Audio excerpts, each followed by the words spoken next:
Ever wondered, like, why some societies just seem to have, raced ahead on that global stage while Hmm. others kind of got left behind? Hmm. That's a big question, right? Yeah. And today we're tackling it head on. We're diving into Jared Diamond's Guns, Germs, and Steel to uncover those deep historical roots of global inequality. I'm excited. Me too. Hmm. So Diamond, he sets the stage with this simple but really powerful encounter. So picture this. He's walking along a beach in New Guinea, Okay. chatting with a local politician named Yali. Okay. And Yali, he's a sharp guy, really observant. He poses this question that kind of stops Diamond in his tracks, and it's, Mm. why do white people have so much cargo, Mm. and we New Guineans have so little? Ooh, yeah. That's a powerful question. Right, it's so simple, but it gets you thinking. Mm. Now, on the surface, it might just seem like he's asking about, material possessions, Right. the stuff. Yeah. But I think it goes way deeper than that, don't you think? Oh, absolutely. It cuts to the core of, like you said, that global inequality, the uneven distribution of power and wealth. Hmm. And what I find so fascinating is how Diamond uses this seemingly simple question Yeah. to really dismantle those traditional historical narratives, the ones that kind of like dance around the why of it all. They're more focused on the what happened. Exactly. The how, Yeah. colonialism, technology. They're focused on like the recent chapters of a much, much longer story Yeah. without really acknowledging the whole backstory. Yeah, it's like trying to explain the success of a bakery by only talking about the ovens they use today, right? Yeah, exactly. Completely ignoring like the generations of bakers who perfected those recipes. Mhm. There's this whole backstory there Absolutely. that's essential to understanding like how they got to be so successful. Exactly. And that's what Diamond's arguing. To really understand global inequality, we have to zoom out. We need to take that long view, dig into the past, Hmm. and unearth what he calls the ultimate causes. Okay, ultimate causes. These are like the historical processes, right, Right. that have unfolded over thousands of years, Right. and they've laid the foundation for some societies to develop certain advantages Okay. over others. So we need to unpack this idea of ultimate causes. Yeah, let's do it. So he's basically saying we need to look beyond those like surface level explanations. Right. We got to dig into the bedrock, the historical bedrock. Hmm. And one of the biggest chunks of bedrock in his argument is that transition from hunting and gathering to farming. Right. Now, this is huge, right? It's This true. didn't happen everywhere at the same time or even in the same way. And he's suggesting that this shift was like a monumental turning point in human history. But what makes it such a big deal? I mean, yeah, more food, obviously. Right. But what else? What else is going on there?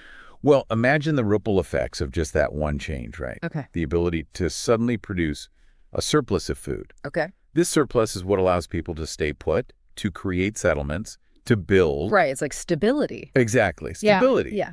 And crucially, to specialize. You don't have to just worry about your next meal. Yeah. You can specialize in tasks beyond that. Yeah. You're not constantly on the move, just looking for sustenance. Exactly. And it's that light bulb moment, right? Yeah. Where suddenly, somebody can focus on pottery or weaving because their buddy over there has figured out how to grow a ton of barley. Right. It's like, okay, I got you covered on the food front. You go figure out how to make, clothes and shelter and all that. Exactly. Yeah. Heck. And then all of a sudden you have the beginnings of what we now think of as civilization, right? Right. Specialized skills, complex societies, and eventually that ability to kind of project power and influence on a larger scale. Mm-hmm. And it all stems from that surplus of food. It's crazy. It's like this domino effect that Diamond traces back to those early days of agriculture. It's fascinating. So we've got this domino effect, right? And it's all kicking off with agriculture. But here's where it gets like really interesting to me. Okay. Diamond, he argues that not all farming societies, they weren't like created equal. Right. He brings up this idea of geographic luck. Okay. And honestly, like at first it kind of rubbed me the wrong way, Really? Yeah, it felt like he was saying like, oh, some parts of the world, they just hit the jackpot in the environment lottery. Right. And that's it. Like no skill involved, just pure luck. Yeah. I can see why you'd react that way. But Diamond's point, it's a lot more nuanced than just saying, lucky you, tough luck. Mm-hmm. He uses the Fertile Crescent as a prime example. This region in the Middle East super historically significant. And he talks about what set the Fertile Crescent apart. It was all about the types of plants and animals that could be domesticated there. Okay, so not just any plants and animals, right? Yeah. Like what made them so special? Why was the Fertile Crescent like the VIP lounge of early agriculture? Okay, picture this, right? Wheat and barley. Okay. These are the rock stars of the Fertile Crescent. The A-listers. Exactly. And they're relatively easy to plant. They grow fast. Okay. And most importantly, they were packed with calories, nutrients. They were like the power food of the ancient world. They're like the original superfood. Exactly. Now compare that with a place like New Guinea, which fascinatingly developed agriculture independently. Wow. Okay. Right. So they had taro root, they had bananas, all perfectly good crops, but they lacked that same nutritional punch. Mm-hmm. They were also a lot more labor intensive to cultivate. So it's almost like the Fertile Crescent had this like head start right out the gate just based on what they had growing in their backyard. Precisely. Yeah. And it wasn't just the plants, Okay. the Fertile Crescent. It was also home to a variety of large mammals, perfect for domestication. You've got your cows, your pigs, your sheep, your goats. I mean, you name it. Right. The whole farm crew. Exactly. And those animals, they provided a whole suite of benefits. Meat, milk, wool, and crucially, they could be used for plowing, right? Oh, okay. Like horsepower, but, cow power. Now contrast that with New Guinea. Okay. Yeah. Their largest mammal was the guinea pig. Okay. I mean, cute, but not exactly built for like hauling a plow. Exactly. Not quite the same. Not quite. Yeah, that's a pretty stark difference. I mean, and it's hard to fathom, I think, the impact of those early advantages, right? Especially when you start thinking about them like compounding over thousands of years. Absolutely. It's huge. Those seemingly small differences in the early days of agriculture, Yeah. they had this cascading effect on the way that societies developed. Yeah. And this is where we get to those three elements that Diamond uses to kind of explain this global inequality. Guns, germs, and steel. Okay. Let's unpack that. Starting with guns. I have a feeling this isn't about some innate, love of weaponry. No, not at all.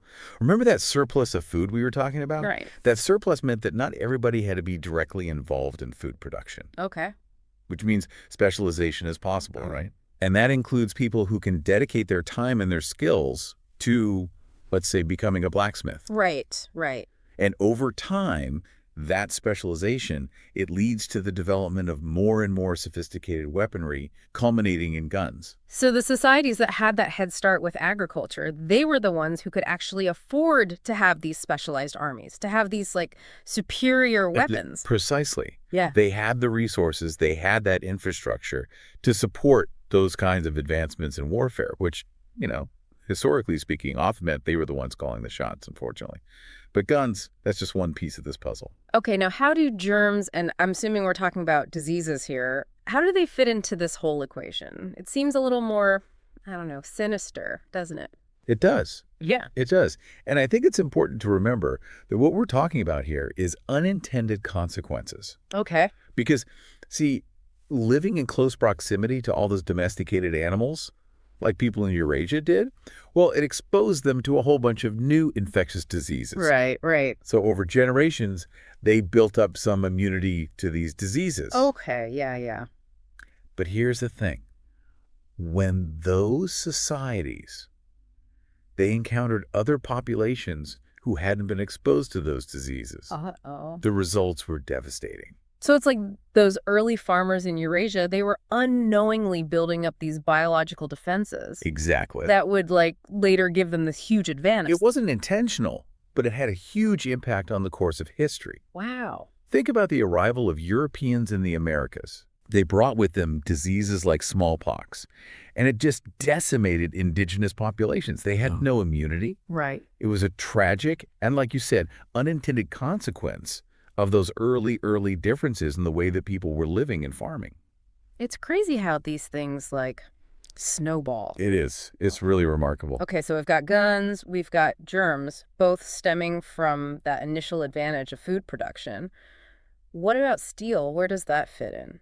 Steel? like guns, Yeah. represents like the culmination of generations of knowledge of specialization. Remember those skilled metal workers we were talking about? Yeah. Well, as those societies grew, as their technologies advanced, so did their ability to extract and work with metals. And steel, well, it's stronger, it's more durable, and it revolutionized everything. Everything. Tools, weapons, infrastructure, you name it. So again, it's like those societies with the head start in agriculture, they had the resources, they had that workforce to support those like technological leaps forward. Precisely. And those advancements weren't just limited to warfare either. Right, right. They had a huge impact on agriculture itself. Oh, okay. Think about plows that could suddenly till tougher soil. That means even greater food surpluses. It was this cycle of advancement. Just kept building. Exactly, building on itself over time. So we've got these three forces, right? Guns, germs, steel, all stemming from those early advantages in agriculture. But I gotta say, it still feels, I don't know, too neat, like too deterministic. You know what I mean? Yeah, I get it. It can't just be about where the best crops happen to be growing like 10,000 years ago, right? Right, and Diamond acknowledges that. He's not saying that it's all predetermined. Okay, good. He's saying that while those early geographical blessings, they're hugely influential, they weren't the whole story. He brings in this other really fascinating layer, this idea about the role of cultural exchange.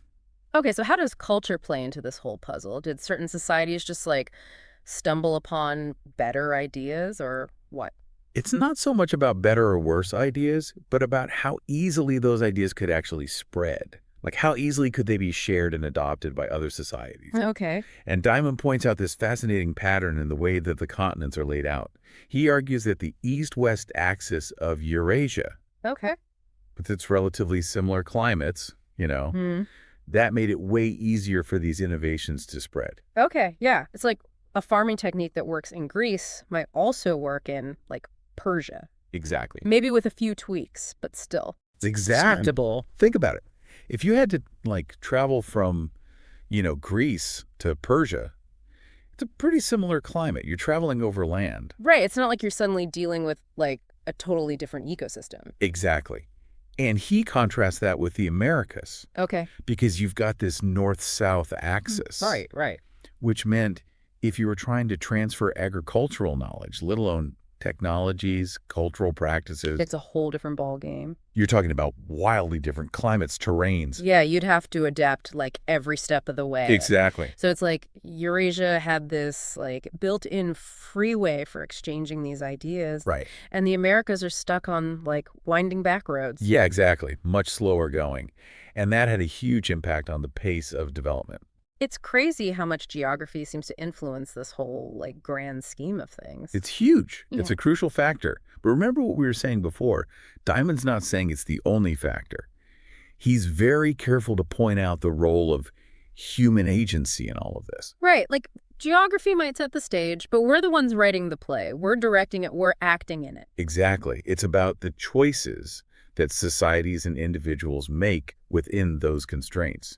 So does he give any specific examples of those pivotal choices, or like individuals who kind of like bucked the trend, so to speak? He does. He uses the contrasting histories of China and Europe to kind of illustrate this point. Okay. Because both regions had, their own sets of geographic advantages and challenges, right? Right. But their paths were not like set in stone. China, for example, they had these periods of incredible unity and technological advancement, but then also these periods of isolation, of stagnation. Okay, so it's not a straight line. Not at all. And then you have Europe Okay. going through these cycles of fragmentation, followed by incredible innovation. So again, it's not just about the geography. Right. There are all these other forces at play, like I'm thinking cultural quirks, individual decisions, even just plain old chance, Exactly. And that's what makes Diamond's work so fascinating, right? He's not trying to create some like predictive model for history. Right. He's creating a framework for understanding its complexity.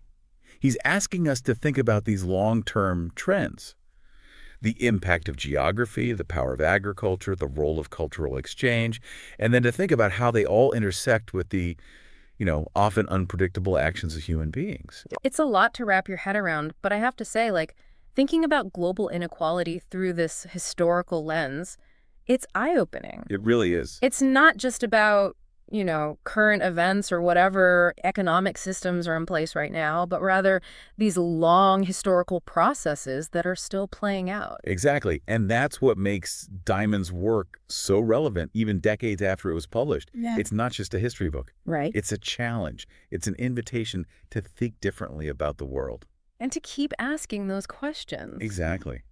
Well, there you have it, everyone. A deep dive into the fascinating and, let's be honest, complex world of guns, germs, and steel. It's taken us from the Fertile Crescent to the Americas, from the dawn of agriculture all the way to the age of globalization. And I think, if anything, it's a good reminder that the past, it never really stays in the past. Yeah. It's woven into the fabric of our world today. So until next time, keep asking those big questions. And remember, sometimes the most profound discoveries, they come from digging into the deepest roots of history.